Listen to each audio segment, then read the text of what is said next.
চরিত্র হলো সর্বোচ্চ চরিত্র, উত্তম চরিত্র, অনুপম চরিত্র, যে চরিত্রের কথা যেটা আল্লাহর রাসূলের আছে। এজন্য কবি বলেন লিকুল্লি নাবিয়্যিন ফিল আনামি ফাজিলাতুন জুমলাতুহা মাজমুআতুন লিমুহাম্মাদিন। কবি বলেন দুনিয়াতে যত নবীকে আল্লাহ তাআলা দিয়েছেন, সমস্ত নবীদেরকে আল্লাহ তাআলা চরিত্র হসনে খুলুক দিয়েছেন।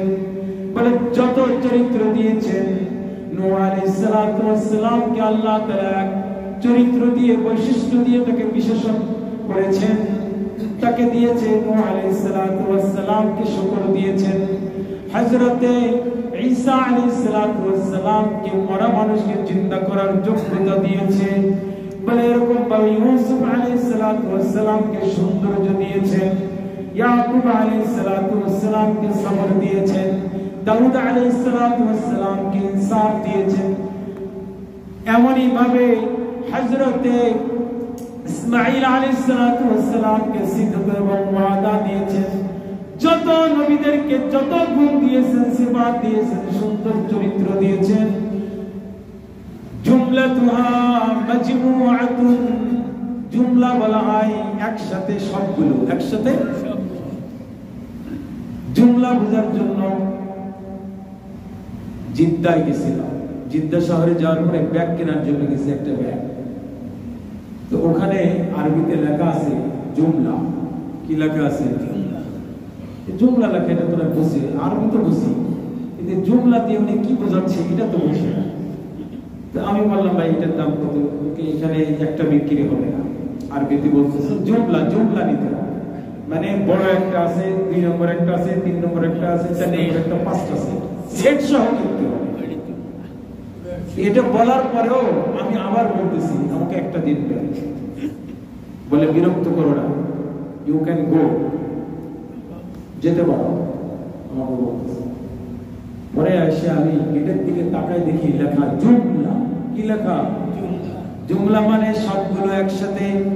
বলে যত নবীরা পৃথিবীতে আসছে, সমস্ত নবীদের যত সিফাত ছিল, সুন্দর ব্যবহার ছিল, আল্লাহর রাসূলের জিন্দেগীর ভিতরে সব চরিত্রকে জমা করে দিয়েছে। সুবহানাল্লাহ। এজন্য আল্লাহ তাআলা আল্লাহর রাসূলের চরিত্রের ব্যাপারে হাসান বলেননি, কারীম বলেননি, বলেছেন ইন্নাকা লাআলা খুলুকিন আযীম।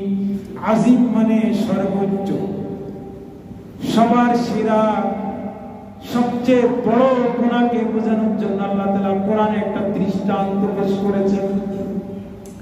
ইন্না শিরকা লাযুলমুন আযীম। আল্লাহ রাসূলের চরিত্রে উল্লেখ করেছে খুলুকুন আযীম, মানে বড় জিনিস বোঝানোর জন্য আল্লাহ তাআলা আযীম উল্লেখ করেছেন। কিয়ামতের ময়দানে একটা ভূমিকম্প হবে।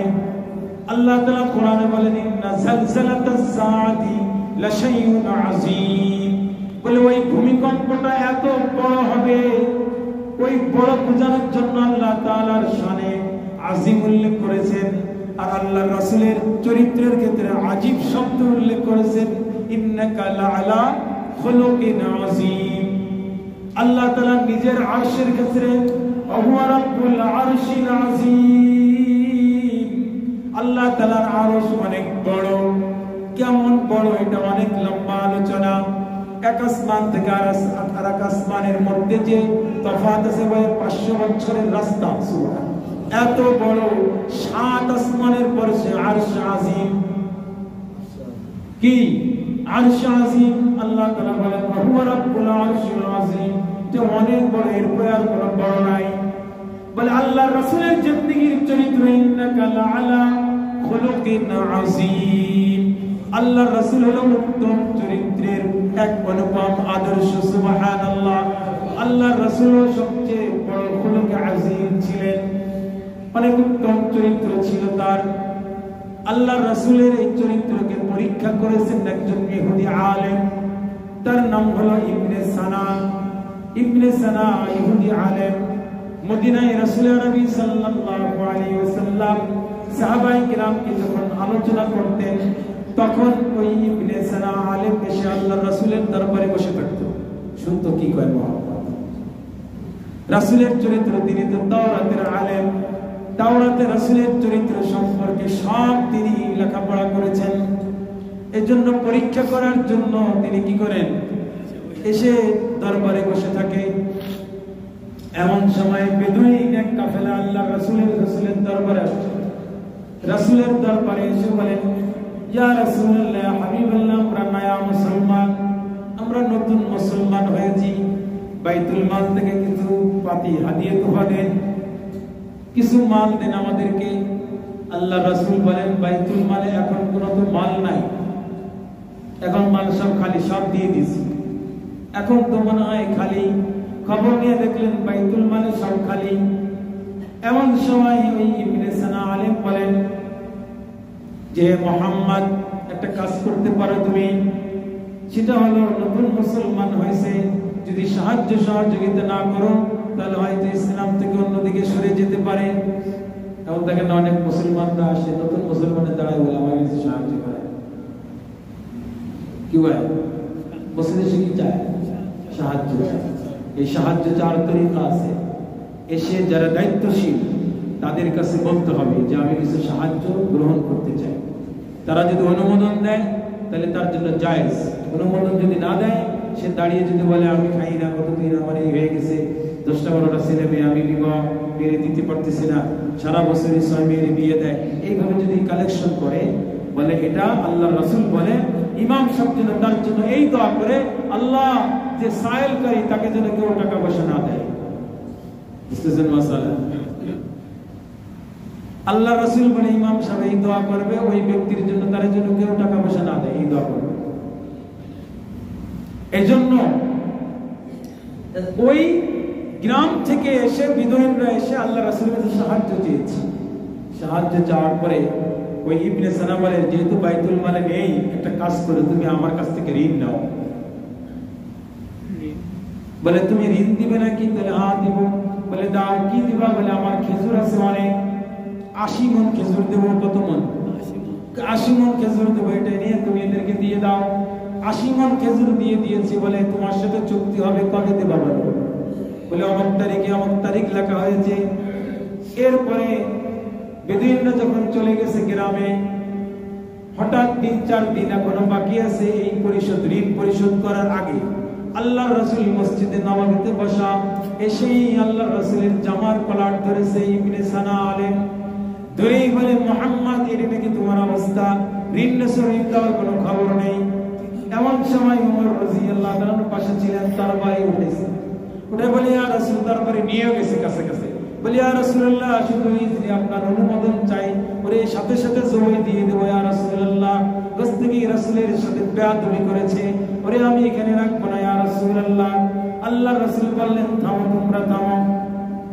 ইন্না লিসাহিবিল হাক্কি মাকাল, হকদার যে, তার কথা বলার অধিকার আছে, তাকে কথা বলতে দাও।